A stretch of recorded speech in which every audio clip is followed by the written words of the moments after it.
but I had an entire country to represent, and I had to be honest with people. Like, I guess I could have done what the Liberals did, which is hide their plans, but I didn't do that. I said very clearly. Pierre Poilievre did what most politicians never do. He told the truth, one that no amount of media bias could spin, but wow, is it ever entertaining watching them try.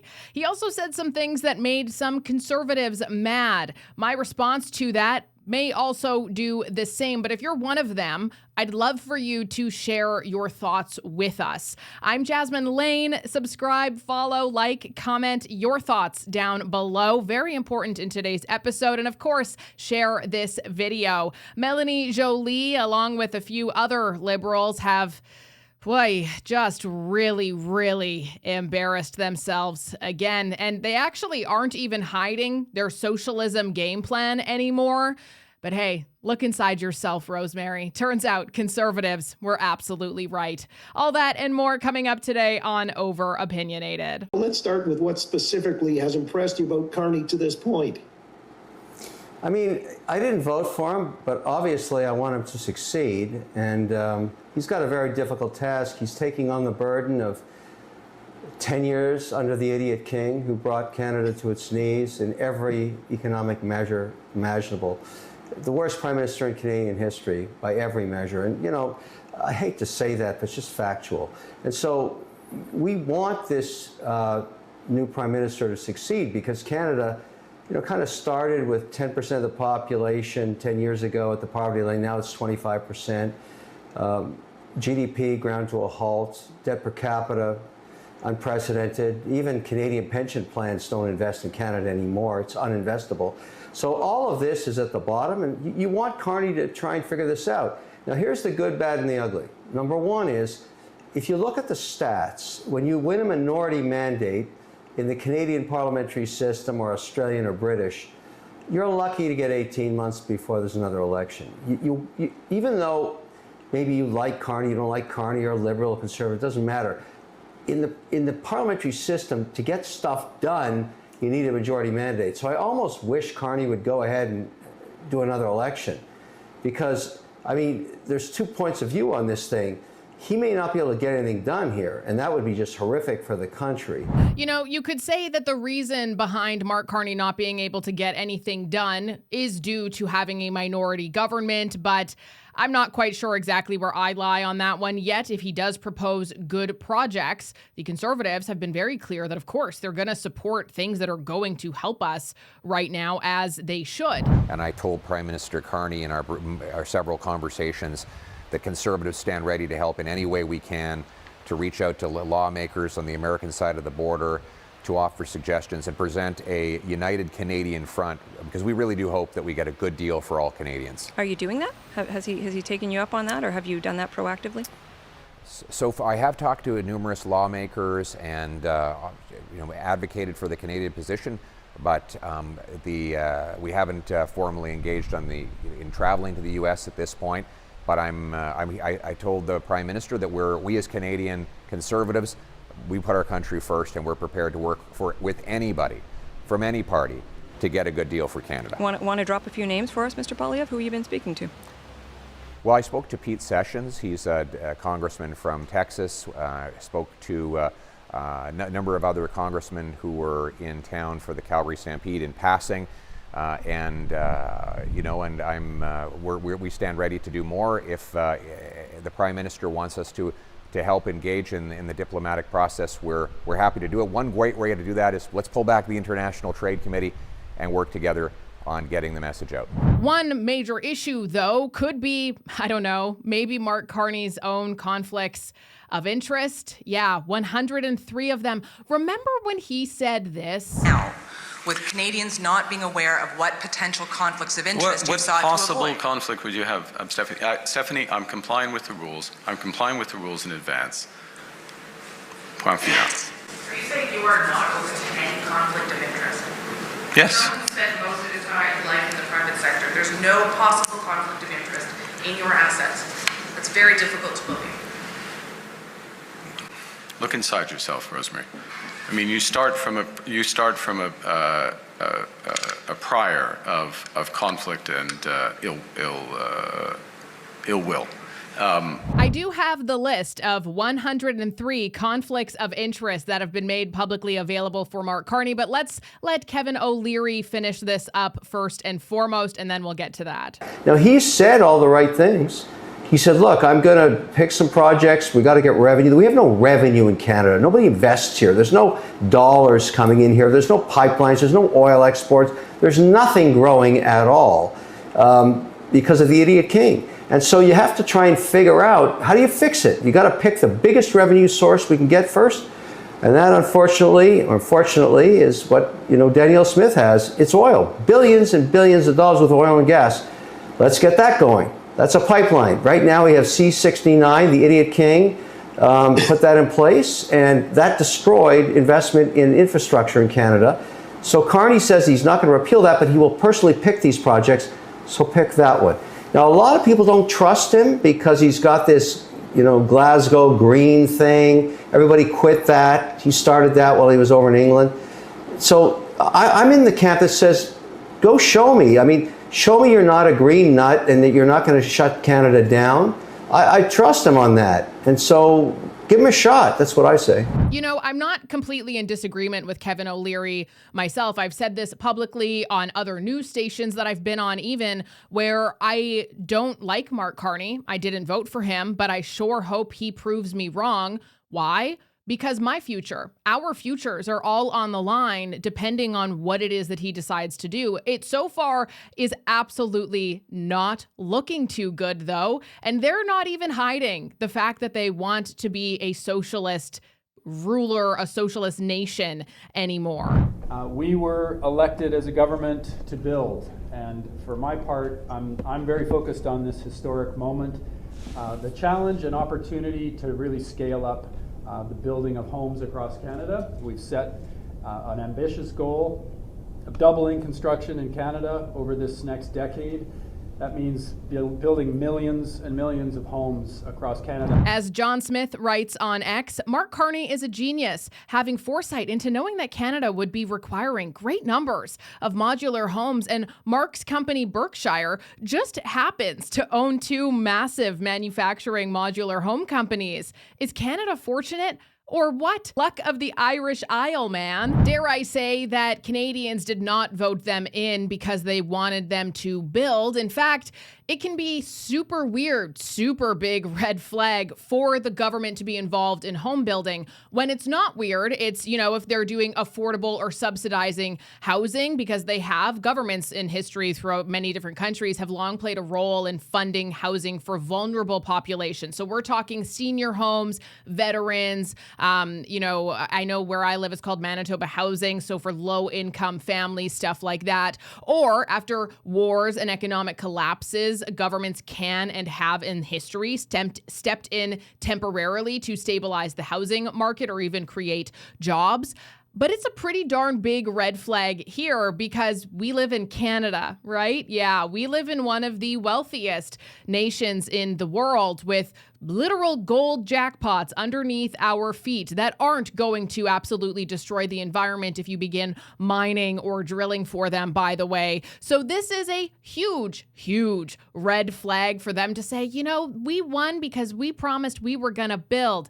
That sounds like communism to me, because the reason why it's a red flag right now is due to the fact that the middle class and market housing has been priced out. The private sector has been strangled by red tape. And so if the government starts building housing directly for regular renters, for regular buyers, what does that mean? That means that the market has failed due to high interest rates, overregulation, and misaligned incentives. That's why it is failing. And mass immigration, obviously. And so the government is trying to mask these systemic failures, of which they have not done anything to fix, by the way, with some short-term optics. And this signals that they know that the market is broken. And why is the market broken? Why are builders not able to make affordable housing? Why are they not able to make housing en masse? Why are private sector developers walking away? That's due to zoning restrictions, permit delays. That's a really big one.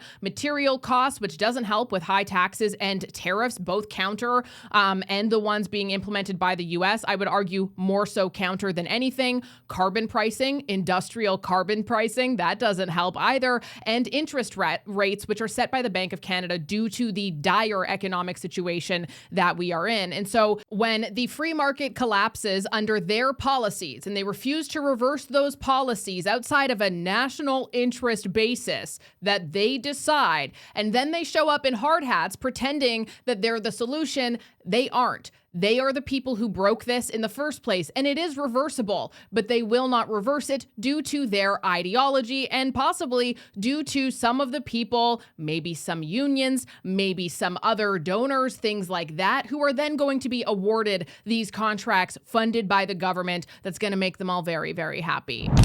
So what's the goal? Well, it's two things. To make Canada a clean and conventional energy superpower, and to build the strongest, most inclusive economy in the G7. And the bottom line here is the fact that in Canada, people are so misinformed, sorry to use that word, that they have let the elites take over. They have let the elites, the globalists, manipulate their brains, have total dominance over the internet, over the message, over the television, over everything. Canada is so unbelievably controlled. It makes me feel sick some days when I think about it a little too much. And now we can't even afford to live in our own country, but that's exactly what they want. The largest mass layoffs in Ontario's history, with at least 10,000 job cuts by the end of this year. Shame! This is bigger than the Hudson's Bay liquidation, which laid off 8,000 employees across Canada. Over 650 programs in communities across the province have been cancelled or suspended intake with no guarantee of return, with 124 programs affected at Centennial College alone. And when exactly were the colleges and the Ford government planning to tell the public about all of this? The answer is that they never intended to. And in the end, it wasn't the colleges or the government that told the truth. It took workers fighting tooth and nail to get this information.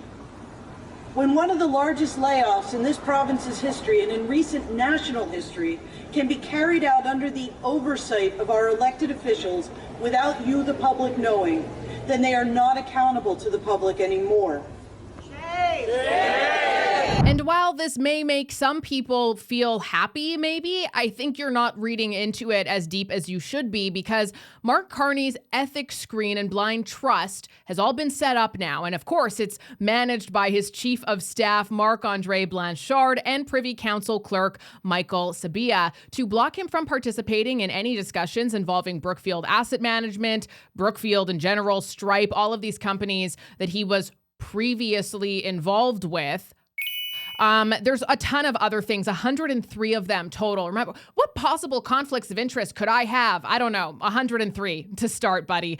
And the thing about this that's really interesting, though, is the fact that these screens, all of these businesses, all 103 of them, all have to do with wind and solar, renewables, carbon, and of course, Brookfield Asset Management, where they deal with construction, home building, all of the things that he ran his entire campaign on. Every single one of them. And for somebody whose base hates Elon Musk, it is interesting that Mark Carney has an awful lot of stocks in Tesla, Alphabet, Lockheed Martin, things like that. In a traditional world, this would be great. You'd say, wow, okay, I guess Mark Carney can't ever stand behind a microphone again. However, the fact that these ethics screens exist doesn't actually mean anything. They're installed to avoid conflicts, but those ties do still exist. And there's no way to know if decisions affecting those companies will be influenced indirectly. And a blind trust doesn't equal transparency. I mean, take this for example, when we had the Green Slush Fund. Hundreds of millions of dollars of taxpayer money. And what did they do during that? You had people on this committee that were voting to pass things. And when a conflict of interest for them would arise, what did they have to do? Get up and leave the room.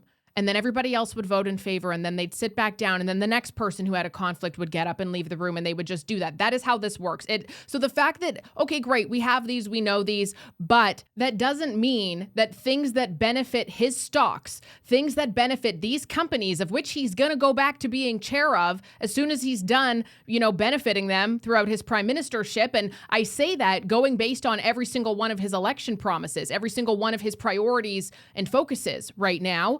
What he should have done is exactly what Pierre Poilievre said a few hours ago, writing Prime Minister Carney should sell all of his holdings and hand the cash to a trustee to have it invested in a truly blind trust so that he doesn't know what he holds. Otherwise, he will always know how political decisions can affect his personal wealth. Your government ran on the promise of being elbows up and standing up for Canadians, but respectfully, that hasn't been happening. So do you think Canadians have been misled by the promises of your government? I reject that premise. What I'm saying is, of course, we will make sure that we defend our workers. That has been at the core of everything we've been doing. But at the same time, we're dealing with a very unpredictable U.S. administration. We're not the only ones. That's the case for the EU, and I won't talk, of course, for my colleague Joly, but that's the case also for every single country on this planet. Oh, man, gotta maintain the narrative, hey? Unfortunately, what she is saying is not 100% true in the slightest. In fact, Canada and China are like the only two countries that are on Donald Trump's hit list at the moment. And there were a number of other countries that still have tariffs and whatnot, but actually a number of members of the EU, yeah, they're not dealing with this same thing at all. They had a totally different approach. They worked with Trump. They didn't spend multiple years bashing him because they were entitled little brats every opportunity that they could. And they're reaping the rewards of having good diplomacy, something that liberals clearly don't know how to do. Now, before I get to Pierre Poilievre's interview with CBC, that may make you upset. It certainly looks like it has on Twitter, or X at the very least. I did want to show you a little bit more of the liberals that, oh, wow, you must be so happy. So happy, all of the Liberal voters who voted for them. Bruce Fanjoy, the guy who won in Pierre's Carleton riding, former Carleton riding, after it was announced that there's thousands of jobs to be cut in his own riding, something that he fear-mongered them into thinking wasn't going to happen under him. And it was Pierre Poilievre who was just being honest about how they needed to cut federal bureaucracy. That was going to be the one to do that. Now, Bruce Fanjoy and the Liberals had that exact same idea as well, because it's true, it's needed, but he didn't tell anybody that. Instead, he fear-mongered, ran a very successful attack campaign on Pierre Poilievre for that reason and that reason alone, and he won the seat. Many of you live in Carleton. You're well educated, you work hard, and now more than ever, your country needs you. But Pierre, much like Donald Trump, shows utter disdain for public servants. He's promising Trump-style cuts to the public sector, which would lead to 100,000 jobs lost. Shocker. But he did come back onto X to make this post. I hope McLeod Lisa is enjoying her retirement from public office as much as her constituents are enjoying her retirement from public office. That's what he had to say. Yeah, and as GM Forbes writes, Bruce Fanjoy's first tweet since Carney announced massive cuts to the public service, many of whom live in his riding, are coming. Is it to reassure them? Nope, just to randomly attack a former Ontario Conservative MP. And don't get me wrong, there's tons of conservatives who are awful on the internet. There's tons of people in general who are awful on the internet. Welcome to the internet. The fact here that really strikes me the most is that it's an elected official posting that. And I took a little Google search. Turns out that Bruce Fanjoy is like 60 or 61 years old, according to Wikipedia at least. Could you imagine being that old and posting that on X? I would hate to be his grandchild. He sounds awful. Crowfoot. It's a great place to be, back on the prairies. Indeed. Well, listen, it does appear that we are heading towards a referendum on Alberta separation. When you are speaking to folks on the ground in the riding that you hope to win, are you telling them that they should remain part of Canada regardless of who is governing? I know you want to make the case for a Conservative government, but that referendum is likely to come sooner rather than later. Would you say to them they should stay even with Mark Carney in power? They should stay in Canada. Yes. Are you that, actively advocating yeah, for it? If you're asking me, absolutely. I'm advocating for a united Canada. And I say that on the doorstep. I say it when I'm in town halls. I say it every time it comes up. I said it at the Calgary Stampede. So I'm not being wishy-washy about this. I'm a Canadian. I'm a Canadian patriot. I'm proud that I grew up in southern Alberta, in Calgary. And I'm a very proud, born and bred Albertan. Canada is my country. Canada is the country that the people in Battle River Crowfoot call home. If you look around this community, the communities here, you will see the Canadian flag everywhere. It's on front lawns, it's on doorsteps, it's on people have Canadian flags on their pickup trucks. This is a very patriotic place, and I have with no hesitation whatsoever saying that Alberta should be part of Canada. And I should also say, though, the days of telling Alberta to pay up and shut up, to just send more and more money to Ottawa while the Liberal government there blocks pipelines, destroys the energy sector, disrespects farmers, harms the economy, those days are over. We need to respect what Alberta is contributing. We need pipelines built. We need to repeal C-69, the anti-pipeline law, get rid of the tanker ban, the energy cap, the industrial carbon tax. We need to respect licensed firearms owners and farmers. Those are all things that can happen within a united Canada, and I pledge to be both a champion for fairness for Alberta and a united Canada for our entire country. That was the clip in question that has a lot of Conservatives very upset with Pierre Poilievre. And, there's tons of people even who I'm close with, people who I talk on the phone with in this space on YouTube as well as on social media in general, that I do have a lot of love and respect for. I don't agree with this take of theirs at all. People who are saying that, being against Alberta separation was a bad move for Pierre Poilievre to say the things that he did, saying that it's a bad look. He lost their support. He lost their vote with that comment. And I have a totally different perspective on this one. Personally, and mind you, I don't live in Alberta, so maybe that is part of the disconnect here, which is why I would love it for you to share your thoughts and views on this. But, at risk of being called a Pierre Poilievre shill, this is how I'm seeing it. And it's just that if he's running to be Prime Minister of Canada, you can't lead a country while cheering for it to break apart, no matter how valid that is. And if he endorsed separation, imagine how much that would instantly disqualify him from the national leadership and hand Mark Carney the entire thing on a silver platter. That's probably one of the number one reasons why I feel a little disjointed with some other creators. And again, I'm like, I hear you. I totally hear you. But just in the larger picture of it, it's like literally in Canada, we have Pierre Poilievre or we have Mark Carney. Which one do you want? And nobody's going to be perfect. This isn't Tinder. We're not looking to find, a forever match that we're going to go and marry. We're just looking to find the better out of the two. And as far as I can tell, Pierre Poilievre is absolutely the better of the two in this situation. And as much as there's definitely some conservative policies that I wish were more conservative, there's some talking points I wish were given more voice to. If you for 1 second think that in Canada, our elected government is ever going to be, a PPC, really far right type of a government, look at how well that's going for Maxime Bernier. And there is an interesting thing here because there were a lot of ridings where the PPC vote could have tied the Conservative vote, or they could have won if the PPC vote hadn't happened. So, of course, there's some issues there with some people who want a stronger Conservative government. To that, I would ask you, why does Maxime Bernier not have a single seat in the House of Commons then?